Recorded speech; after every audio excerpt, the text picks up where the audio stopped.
My teenage self was very lost in a world of apathy, confusion, not really knowing what steps were next. And I didn't have really any mentors in my life. I have, a bit of like a struggle youth past. I grew up in a divorced home. I made my own poor decisions as a teenager due to lack of supervision and support and things like that.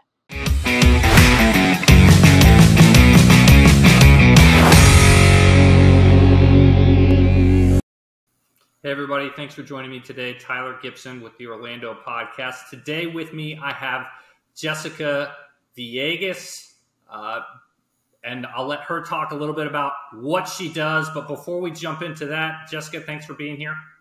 Absolutely. Thank you so much, Tyler, for having me. You're very welcome. So I want to start off the same way we always do and ask this simple and yet complex question. Why is it that you do what you do? I do what I do because I am who I needed when I was a teen, when I was a young adult. And I strongly feel like our teens need more people gathering around them for their success. That's really interesting. So talk a little bit more about that. As a teen, you needed who you are today. Was there someone specifically that helped you, and talk a little bit more about who was that teen so many years ago, and what is it that they needed? So, my teenage self was very lost in a world of apathy, confusion, not really knowing what steps were next. And I didn't have really any mentors in my life. I have, a bit of like a struggle youth past. I grew up in a divorced home. I made my own poor decisions as a teenager due to lack of supervision and support and things like that. And it's honestly a wonder that I graduated high school on time. And I'm thankful for the experiences that I had, but I really think that if I'd had more guidance and if I understood more of who I was, I would have advanced more quickly in my 20s and 30s than I did. I think it led me to a lot of poor decision making in terms of friendships, relationships, finances, career decisions. And if I would have had this type of option available to me, I think it would have helped me kind of skip through some of that, or at least shorten the lifespan of some of those struggles. That's really interesting. I'll be honest, I can't relate to a lot of that. I had a very stable upbringing as a child. I mean, we moved around a lot, but my parents were always together and happy, and lots of supervision, fairly strict rules. I didn't get away with very much, which I hated at the time. But in hindsight, what great opportunities. So what was it that changed, or when did things change to where you got on to the path where you are now? And I realized that I think I'm picking up on the fact that you work with youth in a mentorship or coaching capacity. So was there somebody that came along and started coaching you, or was it something that you stumbled upon through your different jobs or careers or life journey? For me, it was mostly life journey. Okay. However, I worked in the corporate world for about 20 years. 13 of that was spent in hospitality management. So I was training young people, leading teams of young people. And then I moved into supply chain logistics, where I was doing more of that again, building departments, managing various high-level projects. But I still was managing young people. And I saw a lot of like common threads to my own youth. I would have people interviewing for jobs in supply chain, and they were like engineers or they were pre-med students. Even in hospitality, having young people come in, not really knowing what they wanted, not having a solid direction or sense of purpose. And I started like connecting that with my younger self. And I thought it was exclusive to me and my experience because of the way that I was brought up and the things that I lacked a lot of. But I was just seeing it everywhere. And in supply chain, you do a lot of root cause analysis. You do a lot of process improvement. It's continuous improvement all the time. You're changing processes. And I guess it was in 2020, my position was eliminated. I was working in AV logistics at that time. So audio, video, like there was no concert tours. There were no more large format, conventions or anything going on at that time. So I lasted until about August of that year, and I was let go.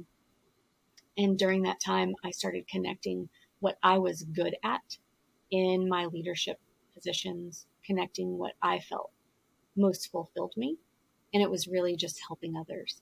And I started analyzing everything I was seeing. And I felt like young people needed help before they got to the position of full on adulthood, having to make these really big decisions. And it could be around like student loans. It could be what I want to do with the rest of my life. It could be, choosing a partner to get married. It could be just as simple as figuring out a solid routine for yourself for conquering your homework and winning back your weekends.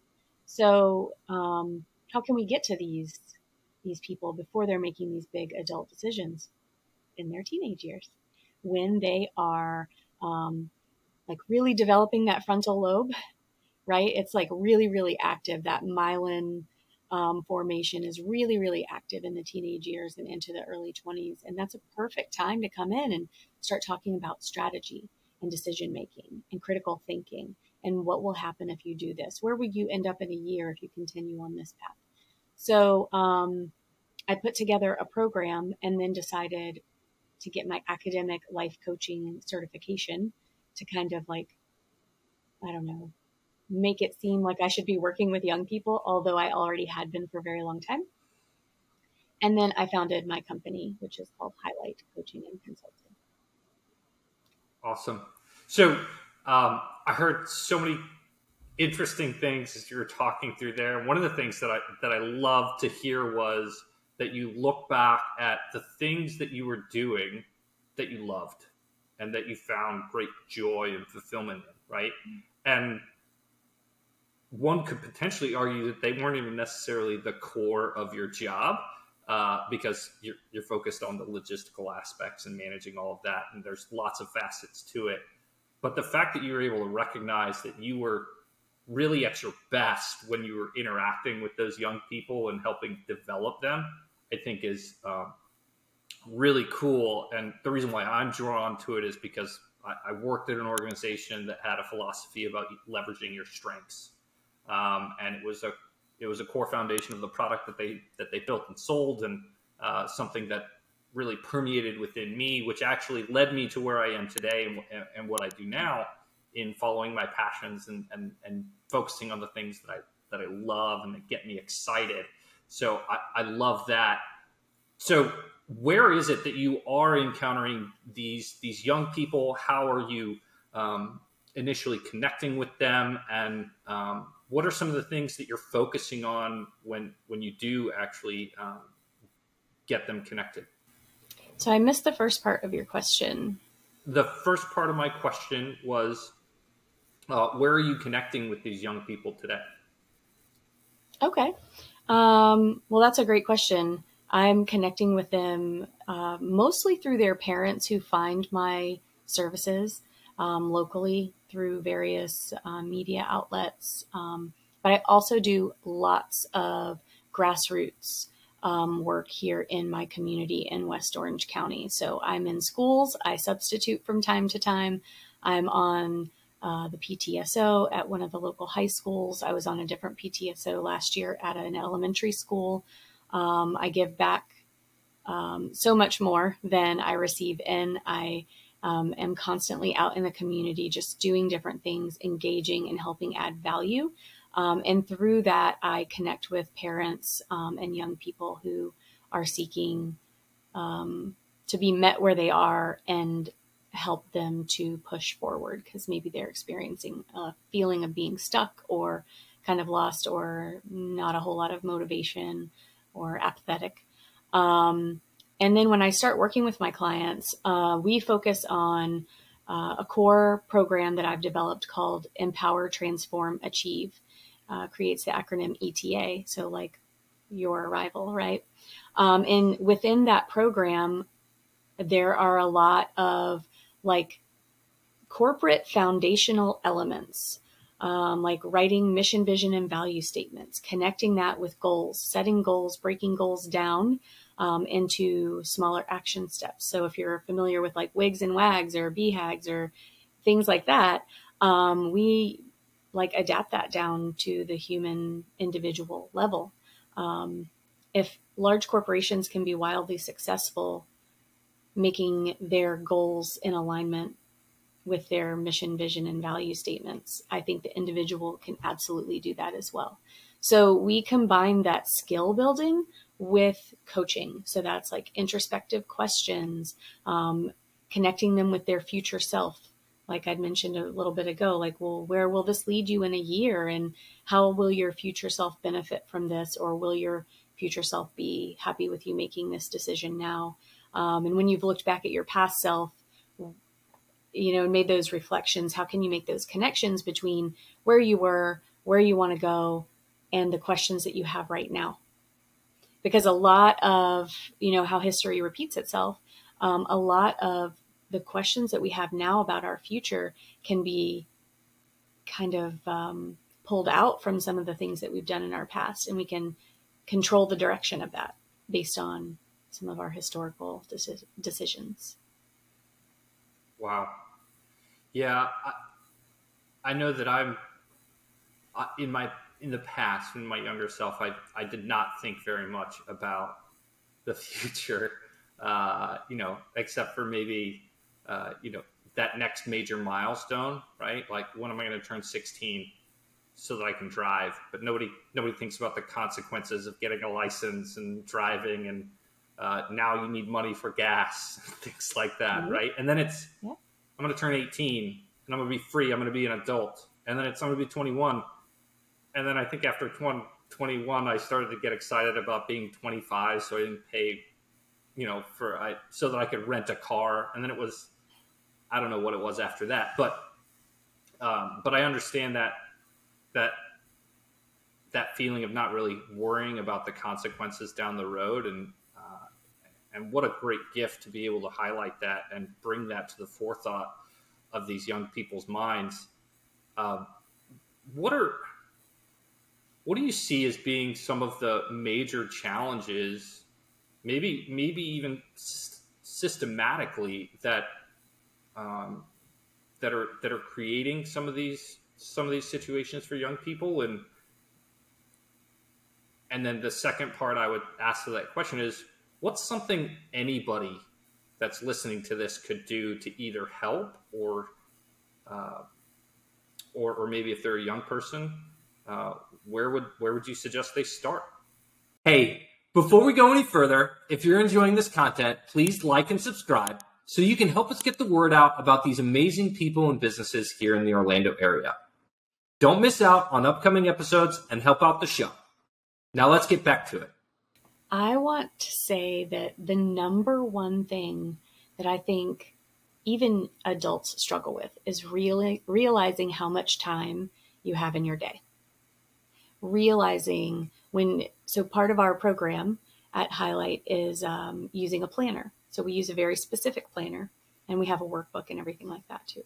But when we plan out our week to be successful, we time block. So from here to here, you're in school. And then from here to here, you're coming home. And then what's your plan when you get home? What do you normally do when you get home? And then when we walk through that through like over an entire week's time, they're like, wow, I actually have a lot of time to do the things I need to do, the things that I say I don't have the time to do. And I think if we start to realize that at a younger age, we'll build better habits that will follow us into adulthood, that will allow us to like really zoom out and see how much possibility there is in a day or in a week or in a month, and help us develop our own personal accountability for why we don't achieve some of our goals. And I think if I were a teen or a parent or a teacher or anybody who leads or supports young people listening to this, I would I think my biggest piece of advice is, you may have heard about this in like your corporate experiences, but the start, stop, continue technique. So like, what can I start doing right now that will benefit not only my day today, but my future self? What can I stop doing that's not bringing any value? And what can I continue doing that I know is leading me down a successful road? And for a teenager, it could look like I could start developing better study habits and taking realization and inventory of the hours I have in my day and the days that I have in my week. And maybe I could stop spending so much time scrolling through whatever social media or watching whatever or playing whatever, and really like benefiting my future self by putting that extra 5 minutes into studying, because it might be that extra 5 minutes each day that leads to the better grade on the test or the exam. And, you know, some of the things that you're doing right now are probably wonderful habits to continue. But I like to ask also my own children. I have 3 daughters. What can I start doing to support you better? What can I stop doing that's not helpful or that makes you feel like you're being stifled in any way? And what can I continue doing that you really appreciate?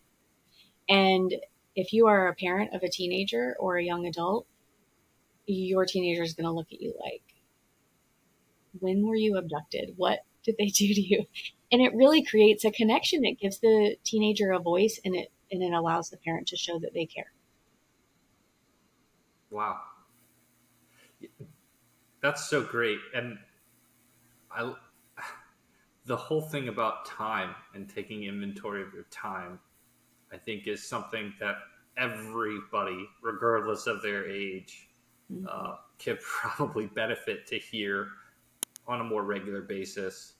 I suppose young children that don't have much concept of time probably don't apply as much, but I know that for myself, I reached a different level of productivity and success when I was intentional about how I spent my time and using a calendar to time block. And anymore, if it doesn't exist on my calendar, it doesn't exist, right? And I tell people all the time, like, you want to get together? Great, let's put it on the calendar. I don't use a calendar. Well, if it's not on mine, it won't happen. I'm just telling you right now. Yep. I prioritize the things on my calendar, and for all aspects of my life, including family and free time. So, what a great reminder, just in that. And yeah, I think back to if my parents had asked me the start, stop, continue questions in that regard, what I would have said to them, and I have no idea. So I could certainly imagine how that would catch a young person off guard today.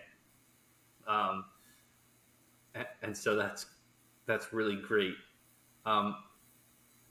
What are you seeing in terms of trends of young people that choose to come and participate in terms of success rates? Not that that's necessarily something measurable, but are you seeing young people that start kind of stick with it, or with what you guys are doing and with what you're teaching, or is it still so new you're not really sure yet? So we use a self-diagnostic periodically throughout the program. So our program is built in like 6, 10, or 15 sessions. And then we have like a cadence that we can develop after that to continue the coaching relationship. But specific to that, every 3 or 4 weeks, we'll do the self-diagnostic, and we do measure that. On average, our clients are seeing a 20% increase in 8 key areas of their life. And those areas can look like individually or as a combination, school, work, grades, money, friendships, family, personal growth, personal space, health. I think that encompasses all of them. And they will rate themselves on a scale from 1 to 10 in those areas. And we do track that. So we can see over time what their perception is of those areas. And we have to take into account that they will oftentimes, and I love seeing this happen, they will raise the bar. So we know that there's lots of improvement made, and they might say like they were at a 6, and then a month later say, oh, well, I'm at a 7. And I'm like, wait a minute, you brought your grade up 2 grade points. You're getting all your work turned in on time, or your friendships are improving, or you're challenging yourself to go outside of your comfort zone, and you've accomplished this, this, and this since you've done that. And they're like, yeah, but now I have a new standard. But yeah, on average, 20%. We have some clients who just like completely have a life turnaround. And that's so amazing to see and be a part of that journey for them. That's really awesome. And I'm curious, do you guys have much social interaction amongst your clients? Has it turned into a community of young people that are interacting with each other and supporting each other? Or is it still that you guys are just working specifically with individual family units? So we offer a variety of programs. We've got the private concierge coaching where we go to the client. So that's really just one-on-one. Then we offer coaching cohorts, which are small groups for teenagers. And we are launching one that's going to be virtual for young adults. But those are in groups. And we spend 7 weeks together, anywhere from 75 to 90 minutes a week. So in there, they are developing relationships. And then we offer workshops and life skill programs. And in there, they develop relationships as well. I would love to see a community build around this where there's continuous support and they're holding each other accountable and building relationships, even if they are a private client. But we haven't like really found the platform appropriate for that. A lot of like 13 or 14-year-olds, they're not on Facebook, and they're probably not going to join Facebook just so they can be in the coaching group. So I would love to maybe put together some sort of a retreat or something in the future where we all just come together and unite. But we'll see. Yeah, I can imagine that building a community around it could be incredibly powerful in its own right. Because I think we all know that when we start to surround ourselves with people that are doing things at a higher level, even if we don't realize it, we start to challenge ourselves and say, well, if they can do it, why can't I do it? Yeah. And so I could see where that could be a huge benefit, which is one of the reasons why I love, group coaching type activities. But I was just curious of the format and if that was something that you guys had implemented or not. So very interesting. We've been talking for a few minutes now, and it's been great.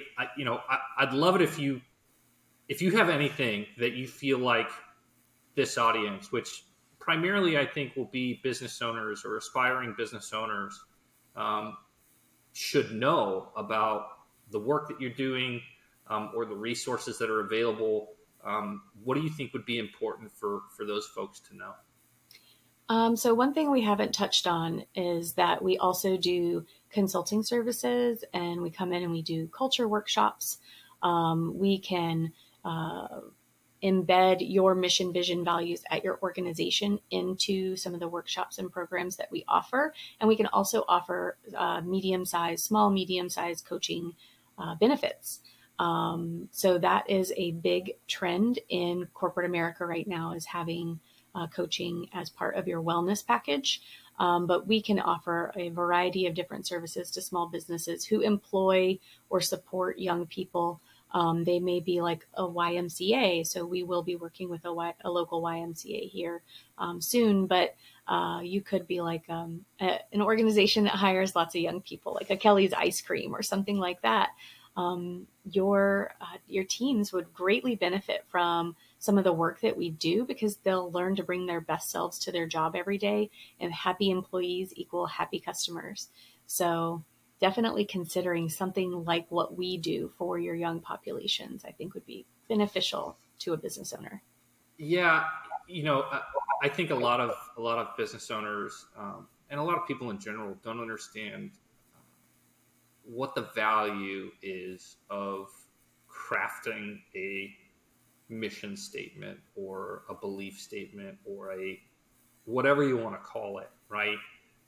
So I'd love to hear, you know, from your experience or opinion or your education, what's the real intrinsic value, right? Oftentimes it's hard to quantify it from a monetary perspective right away, in terms of dollars and cents, how much money it makes me. But, you know, if I'm a business owner and I've just been, you know, running with my hair on fire because I'm trying to get this thing off the ground and I'm starting to bring on employees, and how important and how would it change my business if I were to take the time to have somebody help me or just do it myself and craft something like that? What are some of the intrinsic benefits that you see from that sort of activity?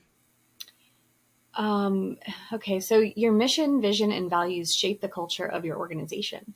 They define your why. Why am I doing what I'm doing? And I think it's Simon Sinek or Sinek that talks about the power of why, like the golden circle. So you know what you do and you know how you do it, but you don't always know why you do it. And why you do it is like it's your vision that we're doing this because we're looking to elevate ourselves to this position in the future. And that could be 5, 10, 20 years from now.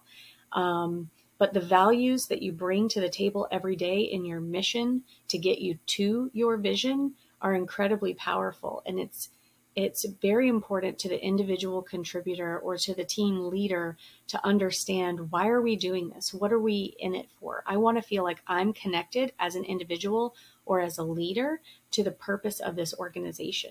I'm not just showing up to do this transactional work day in and day out. There's a purpose behind what I'm doing. And it could be because we want to support XYZ charities, or because we believe in the power of people, or whatever the case may be. But developing a solid vision statement, which is like the summit of your climb, and the mission is what you will do every day to help you make it to that point. And the values that you bring to that mission are who you are as an organization. It defines the personality of the organization. So these are key elements to, even before writing a business plan. I highly encourage anybody, before they even start their entrepreneurial journey, to understand their what, their how, and their why. And you do that by developing a mission, vision, and value statement that's very solid. That's so great, and I think I would agree 100%. Just looking back on my employment career, where I felt connected to what we were doing, not just the activities that I had to perform in my part in what we did, but the overall outcomes and how it was going to change people's lives or change the way that people did work. You know, I always connected a lot more with that type of work, where the company could clearly articulate, this is what we're doing, this is why we're doing it, this is how it impacts people. And it was something that I could believe in and get behind. It makes it so much easier to roll out of bed Monday morning at whatever time you need to in order to commute, when that kind of structure exists. So this has all been great. If people want to learn more about you and Hi-lite, where would you say is the best place for them to check that out? Well, we're in all of your most usual places. We have a website, highlightcoaching.com. And we are on Instagram at highlight.coaching. We are on Facebook at highlight.coaching. You are welcome to set up a complimentary consultation with myself or any of my coaches. We are a team of 4. So I have 3 other coaches that are fantastic. And we kind of all have different personalities. We bring different values to what we do. But I encourage you to take a look at that and see if there's a way that we can help you even if it's guiding you to another resource that would help you. We are happy to do that. Awesome. Well, thank you so much, Jessica, for coming on here. Before we wrap up, any last words of wisdom that you'd like to share with folks? Yes, absolutely. I encourage my clients every single day. What's your 1%? What's the one thing that you're going to do today, or the series of things you're going to do today that's 1% better than yesterday? Keeping a continuous improvement mindset is the absolute key to success. That's awesome. Thank you. I needed that reminder today. All right. Well, thank you again so much for coming on. And thank you, everybody that tuned in today. We'll see you around Central Florida. Bye. Thank you. See ya.